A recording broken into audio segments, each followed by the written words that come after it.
touchdowns in his college debut in the last 3 decades. And they've had some pretty good ones come through here. Yeah, they've had quite a few. He's special. It's simple as that. He's special. 5:09 to go. Ball. Driven back. Timeout number 2 called by Steve Sarkisian. Second charge timeout of the half. Texas. And speaking of Wilson, we want to send our best to Scott Wilson. If you're not familiar with who Scott Wilson is, he is a Texas superfan.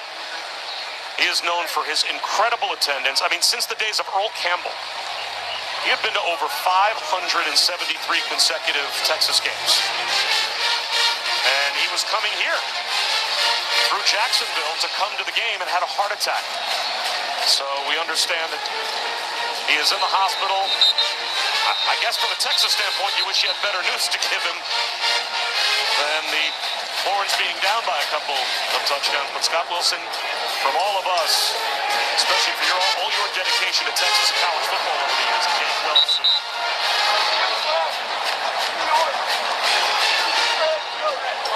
Probably comes down to this for Texas. 5:06 to go. Steve Sarkisian is going to make this the last stand. He has used his timeouts, and it's 3rd down and a long 3. They have to get a stop. 3rd and 3. Florida's up 29-14. Let's go. Let's see how this goes. 3rd and 3. Texas got to get a stop. False start. False start. So that'll make it 3rd down and 8. That's a big favor being done by the Gators for Texas. False start. Offense, number 86. 5-yard penalty. 3rd down. Tony Livingston, the tight end. Just the mental error. Just not locking in, letting your mind drift. About to go with that outside zone again to Jaden Ball, see if he can put this game away. Now you got 3rd and 8. If you're Billy Napier and Russ Callaway, would you put the ball in the air on 3rd and 8 or just run it, force Texas to use that last timeout? I think that's it. Just 2 scores. Just keep the ball on the ground, let the clock keep rolling. And they'll play it with Jaden Ball. Texas obviously ready for it. Limits him to a gain of 2, and there is the final timeout. So, the Horns about to get the ball back. 5 minutes to go, and they need 2 scores. They are now out of timeouts. A reminder that coming up next, Jacob Rodriguez and Texas Tech will take on Houston. That is his wife, Emma. She is a Black Hawk helicopter pilot. So she's got the far tougher job in that family, and she'll also be mic'd up tonight during the game. So we'll get to listen in on what a wife has to say during the game while her husband's playing. And how cool is that? Speaking of those Black Hawk helicopters, a couple years ago for Monday Night Football, we got a chance to go and see some Black Hawks. Thank you guys for joining. Make sure you tap the screen. This game is incredible. Unbelievable pieces of machinery. Make sure you guys like and subscribe. How cool is that? Ryan Niblett hoping for a chance to return a punt.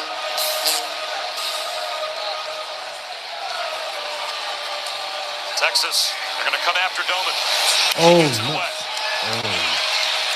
And as a result, no one back to block for Niblett. Don't return it. He's just going to get what he can, and a pretty good change of field position out to the 31-yard line.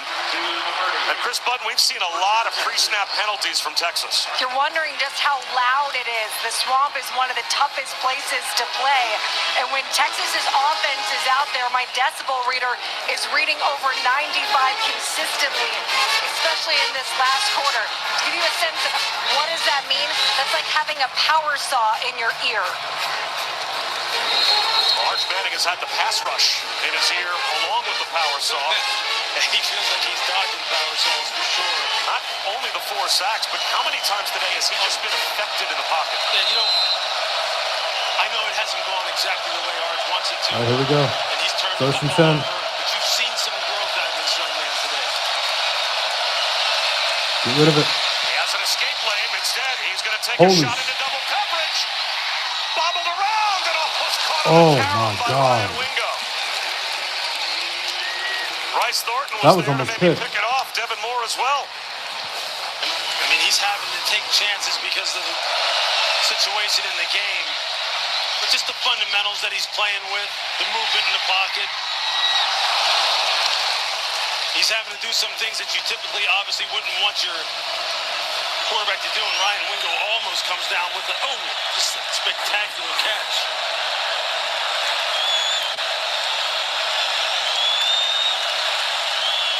Here we go.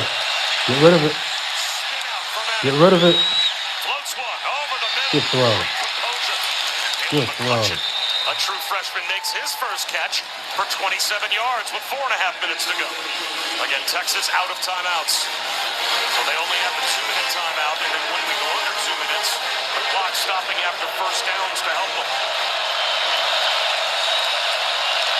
All right, here we go. First and 10. Get rid of it. Don't take a sack. Again, across his Holy butt. shit. Out of the 2-minute timeout.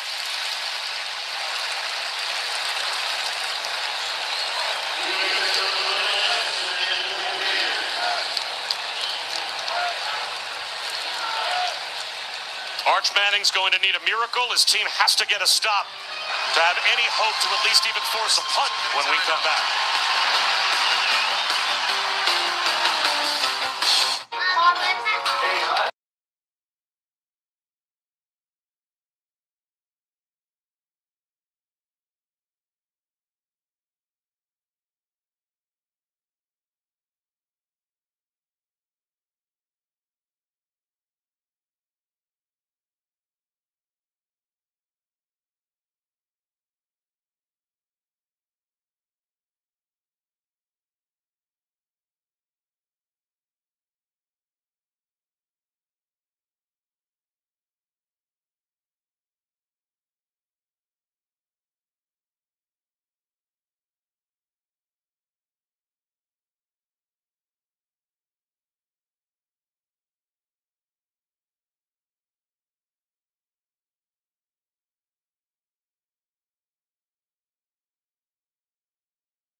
You can guess how you guessed. Don't mind Kevin. He's on week 4 of his DoorDash streaks. This week he's got the delicious Arby's beef and cheddar. That's a lot of eating energy. Win every week with DoorDash Streaks. Opt in, order every Saturday, build the savings. Bacon! Bacon! I need bacon! Not bacon! Not bacon! Not falling for that again. Squirrel? No time! It's meaty. It's tasty. It's bacon! Nom nom nom nom nom nom. I love you. I love bacon. I love you. I love bacon. Chipotle just dropped Build Your Own Chipotle. Let's go! A mini Chipotle experience at home. It feeds 4 to 6 people. We have a lot of food here. Lots of protein, rice, and beans. Everybody can make whatever they want, and there's plenty to go around. Absolute game changer.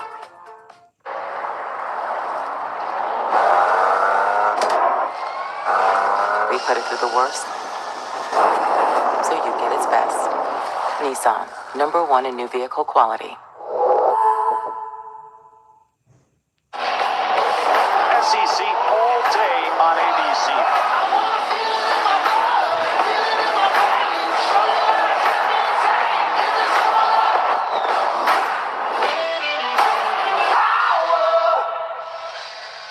This league is like the NFL.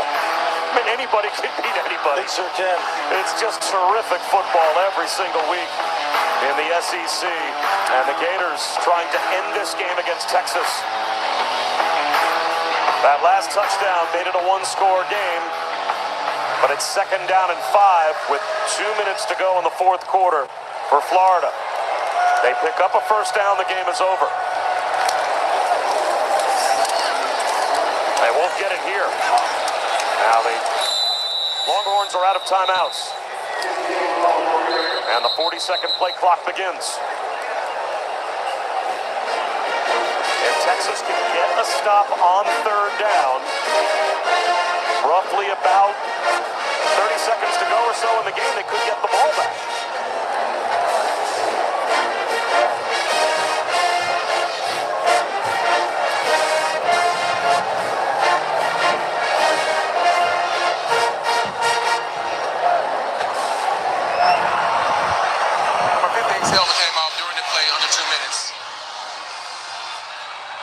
Now a player lost a helmet on the field under 2 minutes to go. A timeout has been called.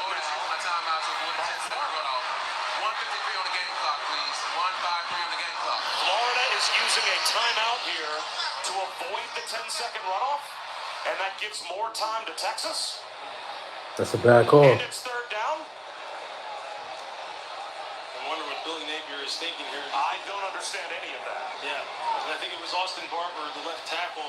You saw him hit the ground, and he was kind of like reaching for his face. We see him there on the sideline now, putting his helmet back on.